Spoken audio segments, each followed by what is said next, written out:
দীর্ঘদিন জল সংকটে চরম ভোগান্তি। জলের দাবিতে বিলোনিয়ায় মহিলাদের পথ অবরোধ, যান চলাচল ব্যাহত, ব্যাপক ভোগান্তি। অবশেষে সমস্যা সমাধানের প্রশাসনিক আশ্বাসে অবরোধ মুক্ত।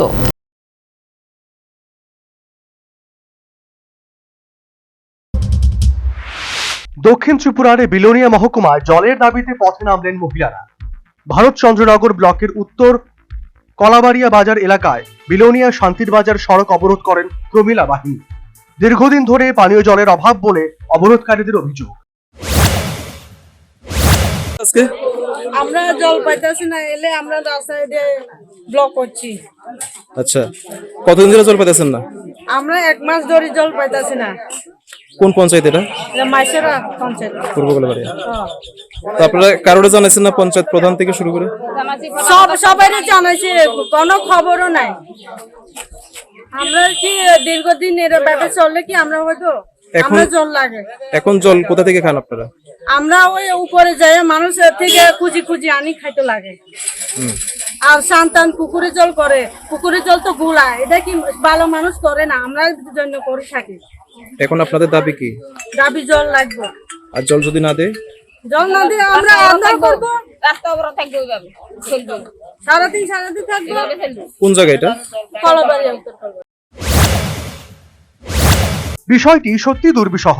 কয়েক মাইল দূর থেকে জল আনতে হচ্ছে। অভিযোগ, জলের গাড়ি নিয়মিত আসে না, এলেও চাহিদা মেটে না।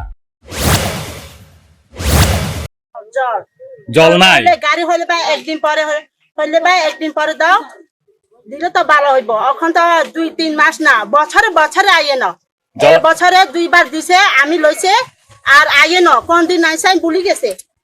মানে জল আইছে কোন দিন ভুলে গেছে? তো কোনখান থেকে জল খাইতে আছেন আপনারা? আমরা ও মগ দোকান তো লইয়া খাই। হ্যাঁ, মগ দোকান তো দোকান থেকে মগ না, মগ দোকান কল একটা আছে, মানুষের কল, এখন তো যাইয়া খাই। কত দূর এখান থেকে? মানুষের বাড়িতে খুঁজি খুঁজি খাই আমরা। এখন কি চাইতেছেন আপনারা? আমরা জল চাইছি। এটা কোন পঞ্চায়েত? এটা মাইসারা পঞ্চায়েত। পঞ্চায়েত কিছু করো না আপনার লাগে? কই নাই খবর না। প্রধানে কইলেও হে না করল হয়, এখানেও কই জলের ব্যবস্থা করো, করিয়ে কই। প্রশ্ন উঠছে, কেন এতদিনেও মেলেনি স্থায়ী সমাধান? আরো প্রশ্ন, প্রশাসনের কাছে বারবার জানিয়েও ব্যবস্থা কেন নেই? উপরন্তু প্রশ্ন উঠেছে, গ্রাম পঞ্চায়েত কি দায় এড়াতে পারে? অবরোধের জেরে কিছুক্ষণের জন্য যান চলাচল বন্ধ হয়ে যায়। ঘটনাচক্রে সেই সময় রাস্তা দিয়ে যাচ্ছিলেন দক্ষিণ জেলার জেলা শাসক মোহাম্মদ সাজ্জাদ। তার গাড়িও আটকে যায়। তিনি নেমে মহিলাদের সঙ্গে কথা বলেন, তাদের সমস্যা শোনেন।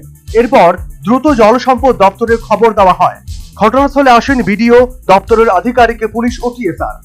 পরে আসেন পঞ্চায়েত সমিতির চেয়ারম্যান পুতুল পাল বিশ্বাস ও প্রধান সহদেব দাস। প্রশাসনের আশ্বাস, এপ্রিলের মধ্যে স্থায়ী সমাধান। কার্যত প্রশাসনের এই আশ্বাসটা নিজের মুখে শোনালেন ভারতচন্দ্রনগর ব্লকের বিডিও অনামিকা দেববর্মা।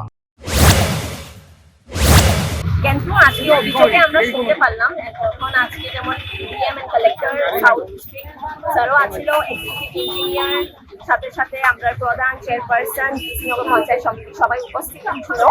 আমরা বলছি তারা থেকে অভিযোগ আমরা শুনতে পারলাম কি যে ওয়াটার ট্রিটমেন্ট প্ল্যান্ট থেকে যে জল আসে এটা সাফিসিয়েন্ট না।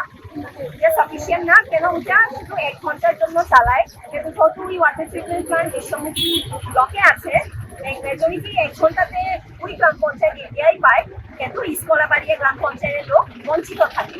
তো এখন এক্সিকিউটিভ ইঞ্জিনিয়ার সাহেব বলছেন কি এখন ওই টাইম পিরিয়ড যে 1 ঘন্টা আছে ওকে বাড়িয়ে দেবে, সাথে সাথে নতুন স্কিম বসাবে মগপাড়ার কাছেই, প্লাস যতটুক ওই স্কিম বসে না ততটুক ওয়াটার ট্যাঙ্কি দিয়ে এই পাড়াতে আমরা জল দিই। অনতিবিলম্বে জল সমস্যার স্থায়ী সমাধানের আশ্বাস এবং আপাতত প্রতিদিন জলের গাড়ি পাঠানো হবে, এই আশ্বাসের পরই অবরোধ তুলে নেন আন্দোলনকারীরা। এখন দেখার বিষয়, কবে হয় এলাকায় জলের সমস্যার স্থায়ী সমাধান। Bureau report, news vanguard.